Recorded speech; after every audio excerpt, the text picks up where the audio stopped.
Welcome to the MMA Fan Podcast.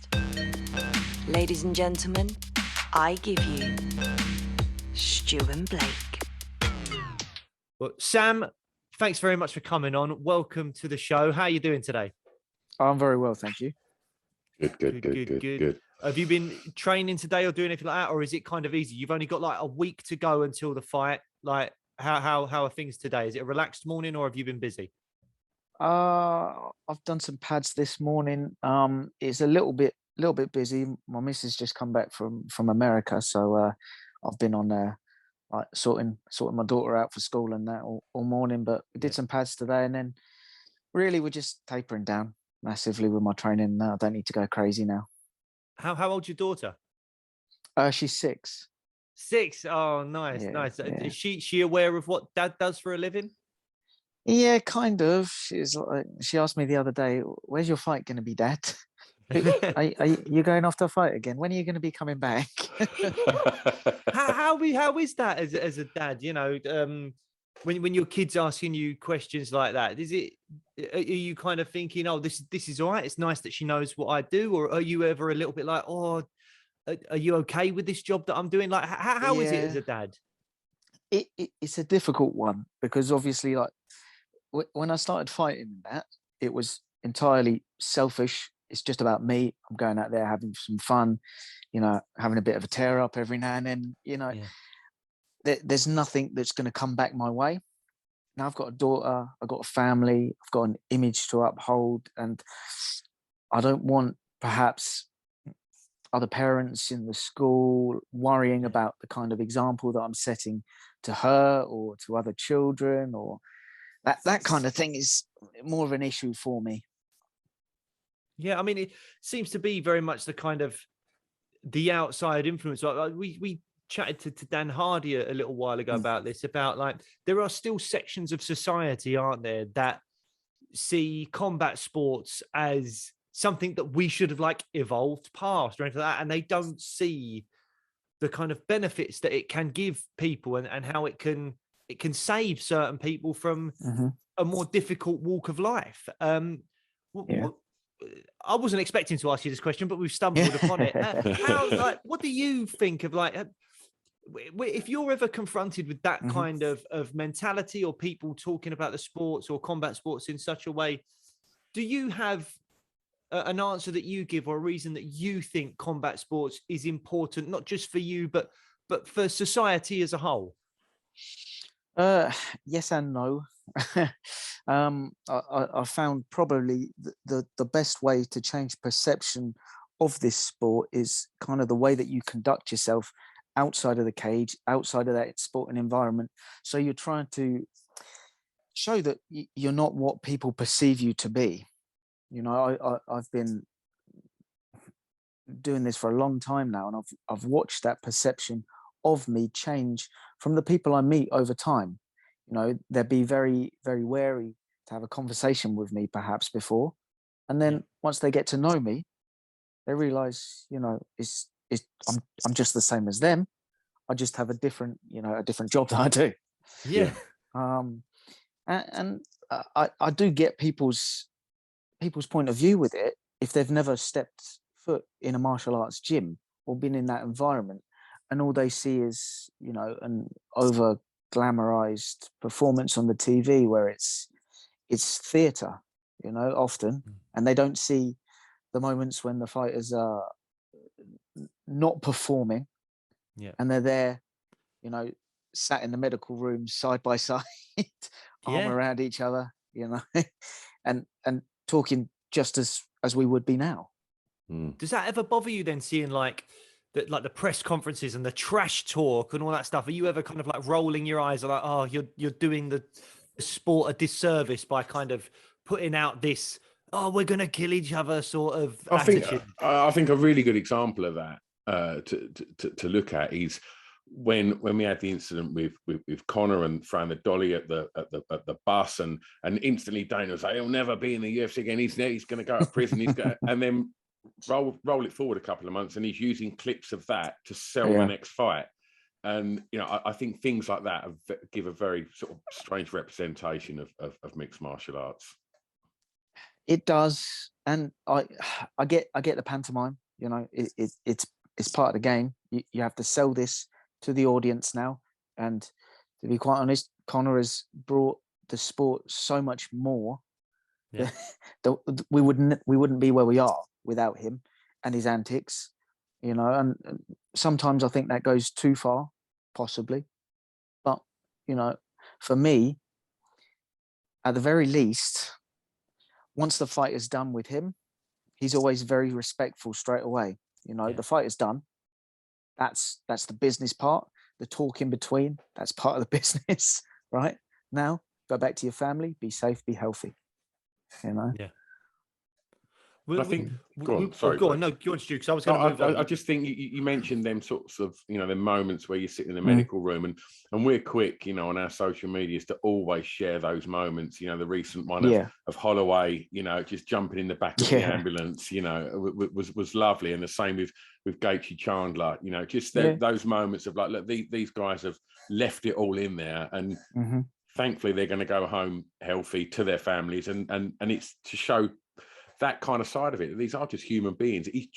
It's a job, and you know, and it's just making sure that it does get, you know, represented in the right way. Because the amount of times, just through us doing these podcasts, that people are like, oh, what cage fighting? And it's like, no, it's mixed martial arts. It's called mixed martial arts, and it's like, and you know, because I think also lots of people's perception of it would be from maybe some kind of posters you see on small regional shows that might have like loads of blood sort of splattered on the artwork, and you know, some pictures of local doormen that people might recognize, and I think that can kind of misrepresent it a little bit, you know what I mean? And so every opportunity, you know, we get to kind of showcase that, you know, this is like a ridiculous skill set is required to do this. You know, the sacrifice and training, that's the stuff that should be, you know, really highlighted, not the antics that happen, you know, with a few incidents, you know, like the aforementioned thing with Conor and a few other things. You know, let's focus on the positives. But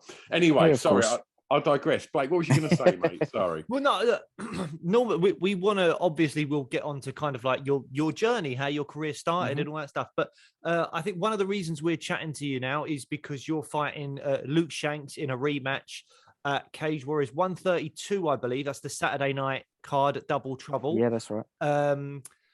And I suppose we have to start in a slightly kind of controversial, interesting moment where the fight, the rematch is happening because it seems a lot of people believe there was what some people are calling a phantom tap. I mean, the fight, for people that don't know, you submitted Luke Shanks in round 3 of an absolutely cracking fight, I have to say. But there was a moment about 30 seconds or so into round 1 where Luke got an armbar, and some people believe that you tapped, but the tap was missed by the referee, and the fight then sort of just continued. Have you seen the footage of that moment, and can you talk us through from your perspective what happened? Okay, yeah, I've seen the footage. For me personally, look, I've got a clear conscience here. I don't believe at any point, and I haven't believed any point since the fight, that I did tap. Okay, but I've seen the video, and it's kind of like, it could be there, it might not be. More important for me is if Luke believes, if he was going for that armbar and he's let go because he believes I've tapped, then we should do this again, no matter what. That's my point of view on the fight. You know, I've had to ask myself a lot of times, a lot of times since this, am I being honest with myself here? Am I trying to convince myself of something? But 100%, I've got a clear conscience. I do not believe I tapped at any point in that fight. Well, I mean, we actually spoke to Luke yesterday, and he was talking about, I think it was Rich Mitchell, the referee, who wasn't refereeing your fight at that time, but he was there cage side. And I think he said that Rich was talking about those kind of instinctive taps that some people do, they don't even know they've done it. Now, I don't have enough jiu-jitsu experience to understand that stuff. I think if anyone looked hold of my arm, I'd be tapping within seconds, regardless of whether it was going to go or not. But are you aware of this? Is this something you're aware of, these kind of instinctive taps that maybe the person that did it doesn't even know they've done it? Is that something you subscribe to? That's something that I've seen in fights. I mean, there's plenty of different types of taps. I guess there's almost like there's a hovering hand, yeah, Yeah. where you think they're going to tap and then they don't. There's the guy who's tapping. There's the guy with his legs, and there's the guy who hits the body, pauses, hits the body, pauses, and then goes. So I do get what they perhaps believe has happened, but I can only tell them what it is in my opinion, you know. Yeah. Well, I mean, look, moving on from that and talking about the original fight itself, you, regardless of kind of what happened in those first 30 seconds, the fight continued. It didn't look like Luke, he did say to us he was aware at the time, but it doesn't look like it when you watch the fight live. I mean, flyweights, you move so quickly that Yeah, of course. the action is so quick. But your nose at one point, I believe it was round 2. I can't remember if you got hit with an elbow or a punch or whatever, but it was really busted up. And it was kind of just, I mean, I was watching it live and the fight pass, I don't know if you're aware of this, kind of shut down between the middle of round 1 and the middle of round 2. There was just a big sign saying fight pass is experiencing technical difficulties or whatever. And you're I didn't realize. Oh, come on, man. So basically, I'm watching the fight. I don't notice any kind of tap or anything like that. I'm just watching a really fast paced, interesting fight.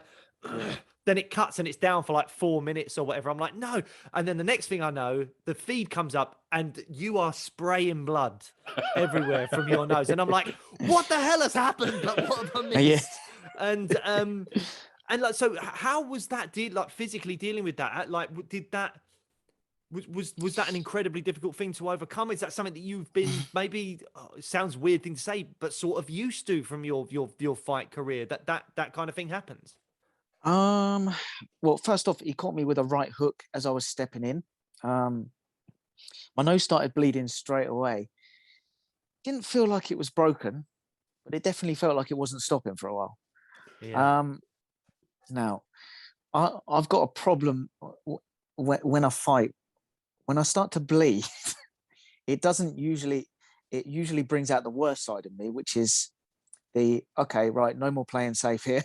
Let's just swing for the fences. And it was almost like I would bleed, I would blow my nose, spit some blood out, and then carry on trying to swing it. That was an experience. I think that's the first time my nose has been moved across my face before. So, you know, hats off to Luke for that. Nobody else has managed to do it.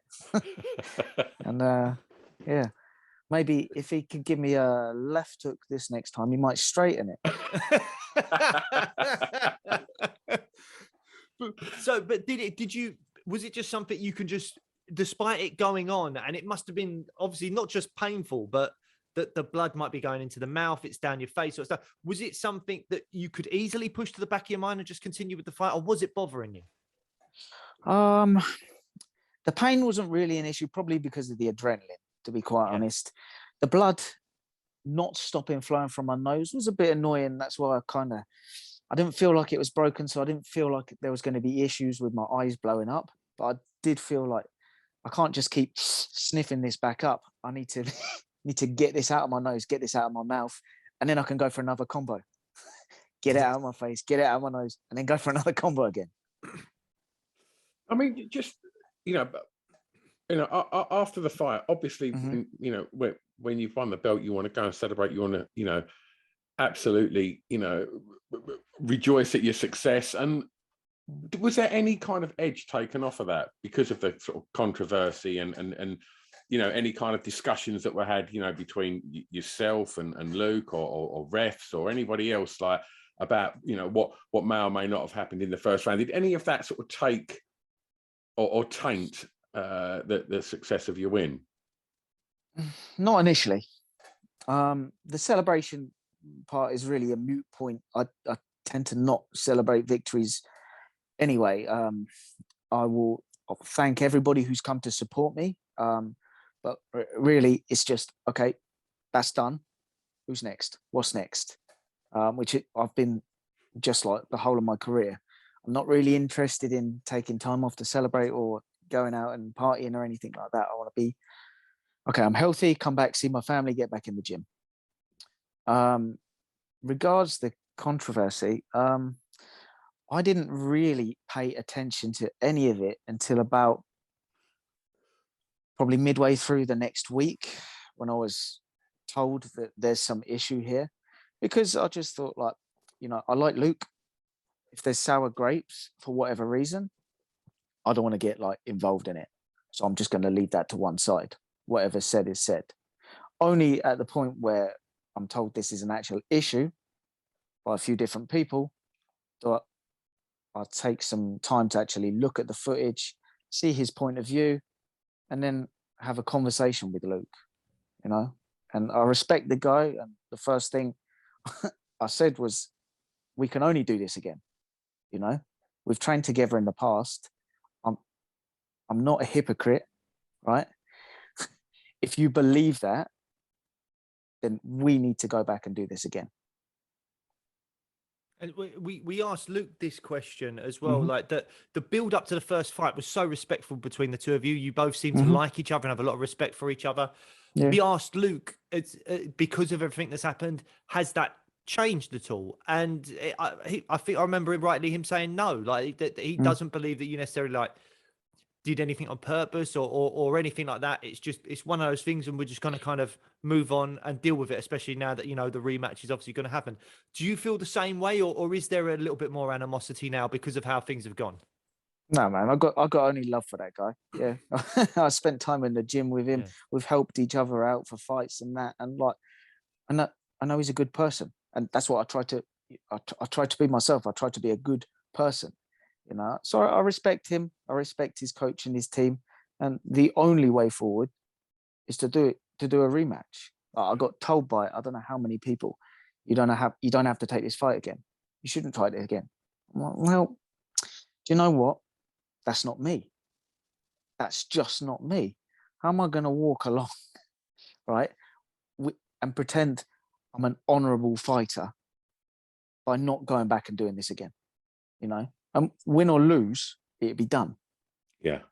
I can hold my head high then.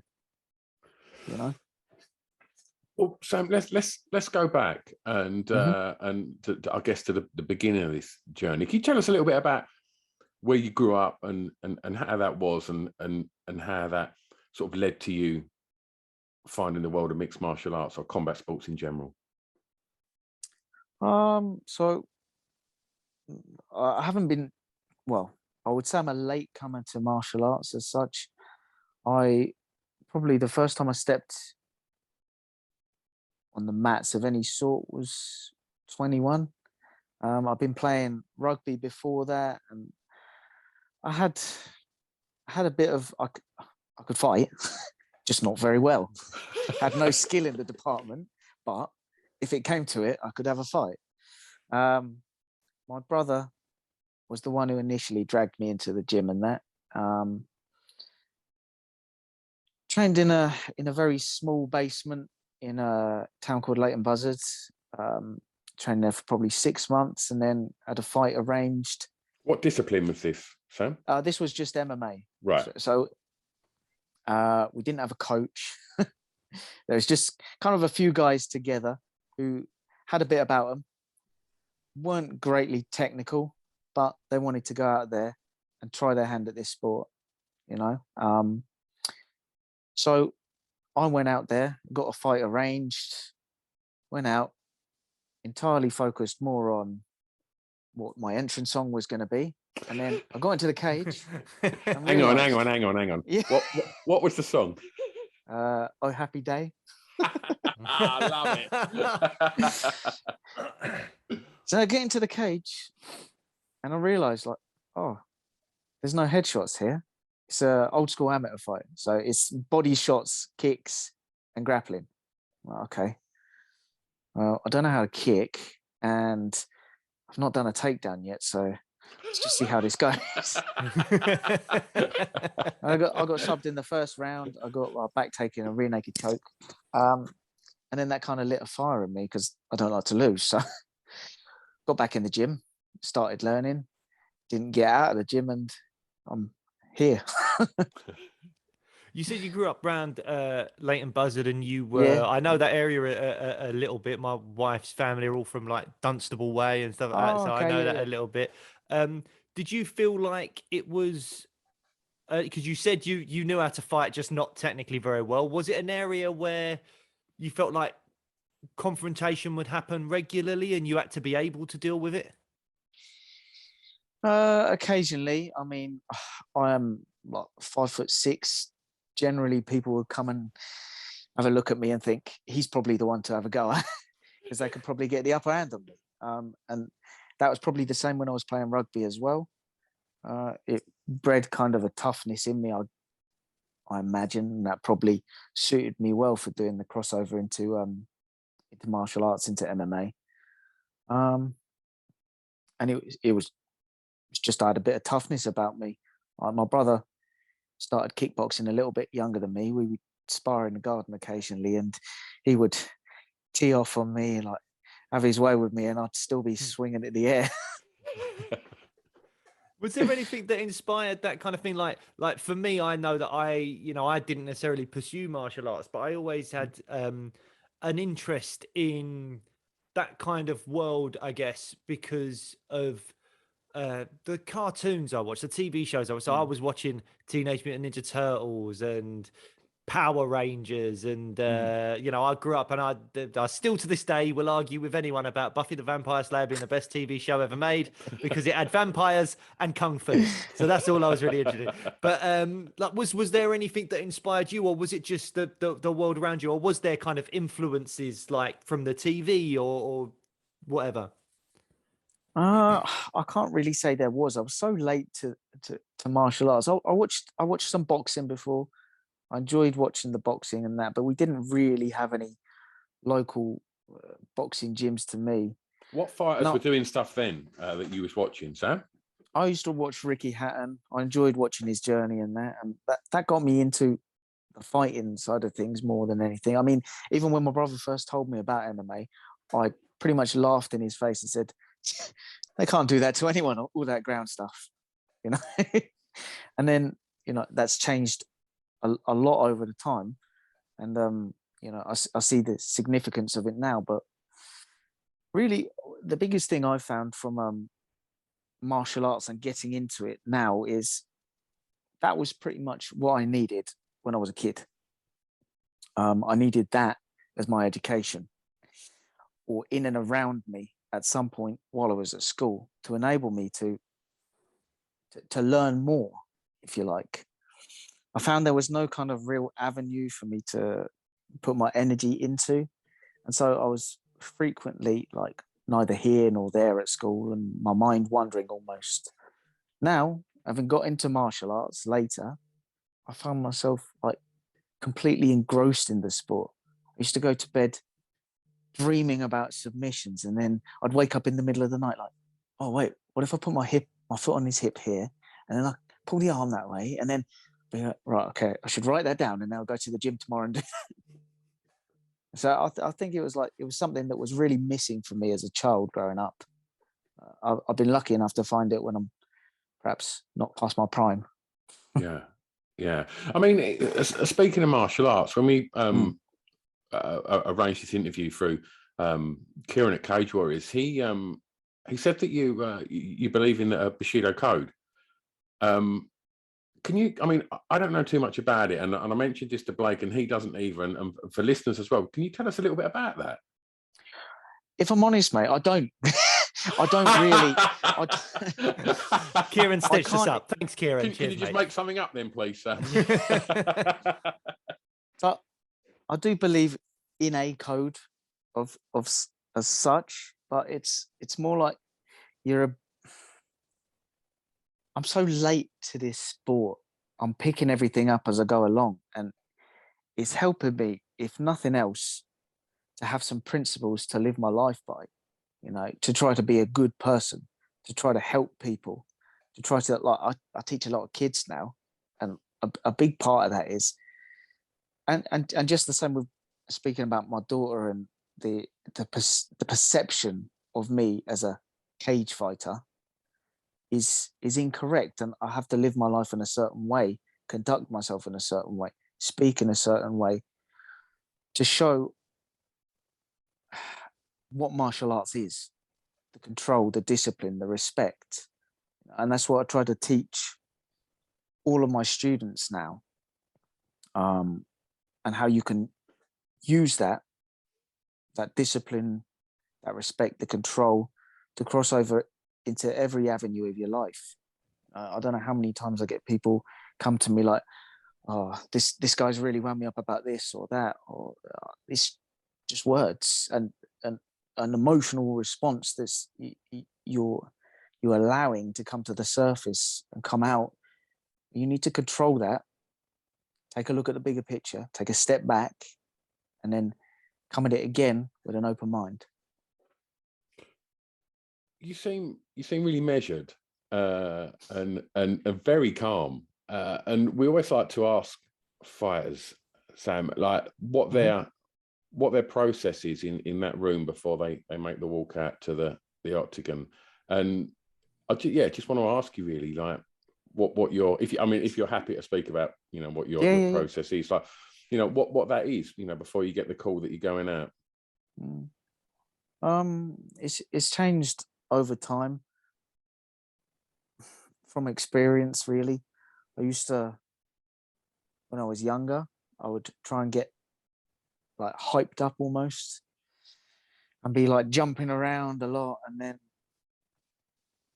as I've got more experience, I've realized like I'm wasting a lot of energy doing that kind of thing. And now really it's about being calm. I'll take a sleeping bag occasionally, read a book, put some very relaxed, maybe classical music on, and just leave that on my headphones, just to kind of keep me under control a little bit. And then as soon as it's getting, like close to the fight, say 5 fights before, I just start to move around a little bit. I'm trying to stay relaxed, calm. We've done this a million times before. Don't need to make a big deal out of it at all. Okay, it's just another fight. I think that's really works very well for me now.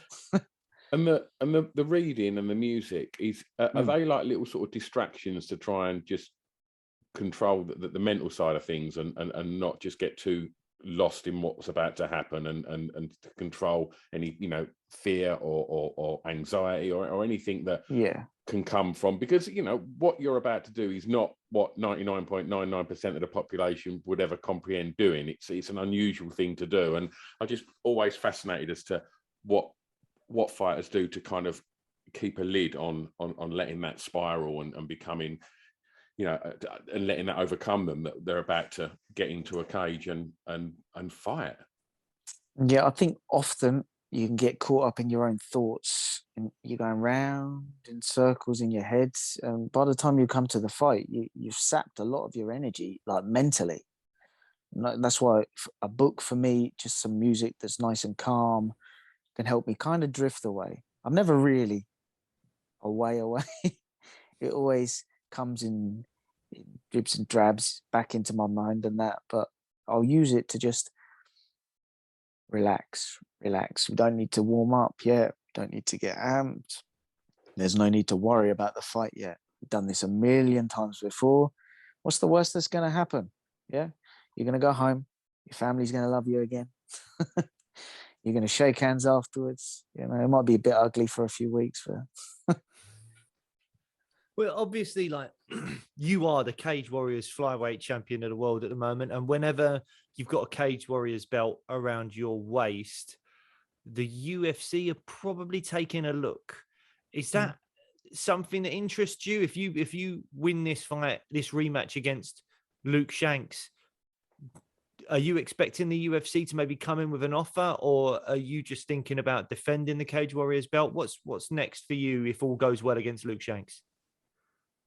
I mean, realistic, I don't like to look too far ahead. right? But if all goes well, that's always something I'd look to do. You know, I think I deserve the call to the UFC. I think it's an opportunity to test myself against the best in the world. But, you know, the most important thing is I got Luke in front of me once more. We're going to do the dance, shake hands, then I'll sit down, have a look at where I'm going to go next. Well, with the mentioning the UFC, I mean, one narrative that was out there a little while ago was that Dana was thinking of getting rid of the flyweights after Demetrius Johnson went. Yeah. There was a narrative that the flyweights aren't that exciting and all that stuff. Dana White was going to get rid of them, and then Henry Cejudo comes in and claims that he saved the flyweight division in the way that he does. But I wanted to know what your thoughts were on the state of the UFC flyweight division at the moment, because from my perspective, I think it's looking really, really healthy. I think Brandon Moreno, I think, is a fantastic champion.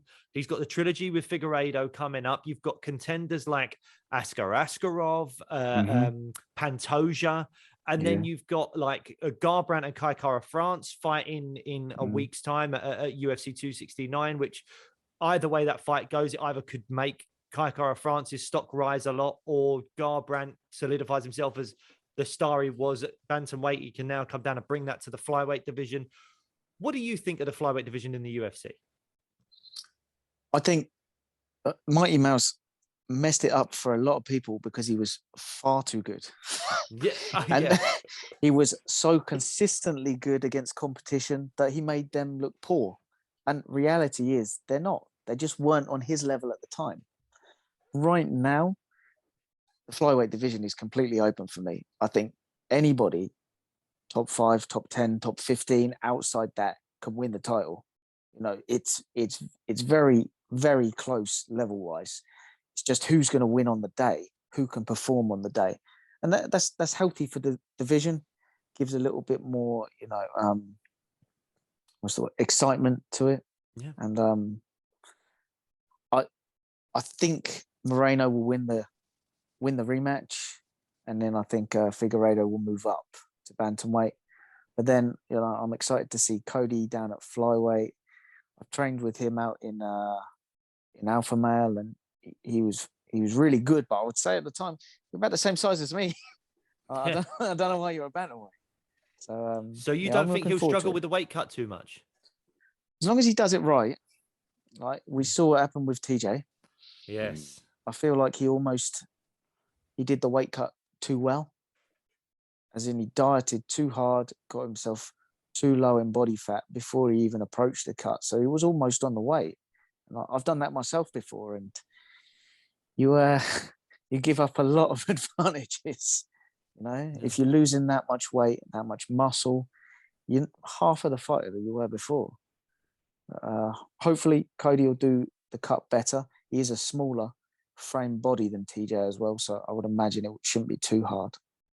Yeah, and when we're talking about weight cuts, how do you approach weight cuts? Like, do you have to cut a lot of weight, or is it not too bad? And what's your process for doing that? I've messed it up a few times in the past.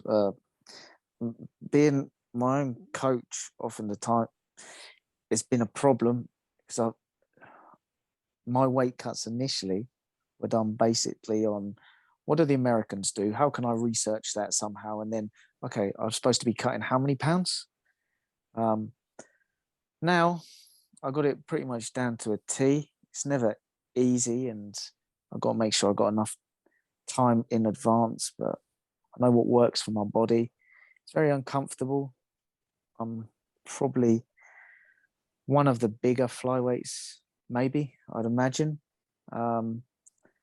Actually, the weight cut process where we're taking the water out of the body, and that's not necessarily that big a drop for me.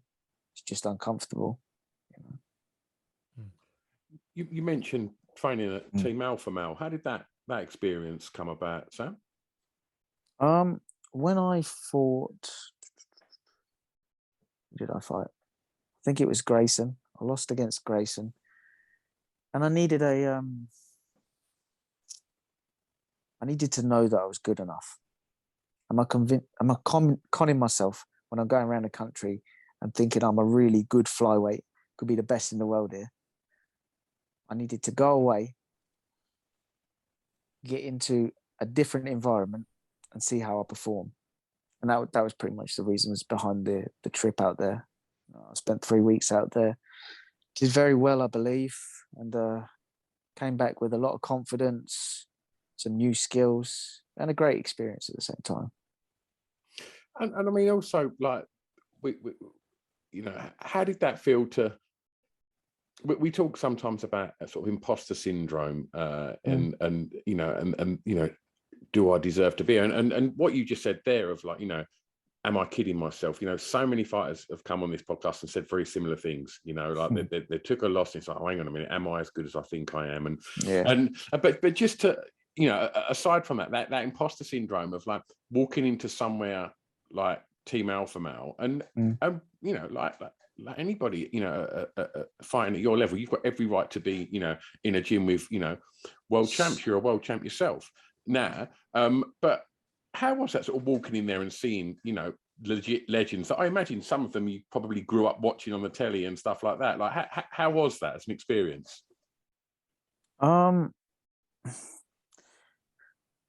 Daunting in some aspects, but do you know what? I went to Brazil quite a few years back with the same kind of thing in mind. Went out there for a month training, went into a gym called Rio Fighters, and I didn't speak any Portuguese. And the first day, that was daunting because they kicked the utter crap out of me. I don't know how many guys I had to spar with, some of them twice the size of me. They gave me a right good hiding. And then I'll come back the next day, I earn their respect. Come back the next day, I earn their respect. Come back a week later, I'm still there. Okay, you're part of the team now. You're one of us. Okay. So I already kind of gone through that, I don't know, the firefight almost in another gym in an environment where I didn't even speak the language. So going to Alpha Male was daunting with so many pros on the mat. And, you know, you got a lot of coaches watching what's going on and seeing how you're performing in there. And luckily, I did pretty well, I believe. I don't think I had a bad day in there. So I got some good feedback off those guys. And, you know, it was healthy for me as a confidence booster almost. Absolutely. And Sam, outside of MMA, what do you like to do? Very much get back to nature. I like to work with my hands. I like to do a bit of gardening, plant fruit, walk my dogs, go and see my parents, look after them. And I'm very much I spend every single day trying to learn how to be more violent. That I want to take away from that completely when I'm doing something on my own and be as peaceful as I possibly can, you know. That's a crazy balance, isn't it? That's a crazy balance.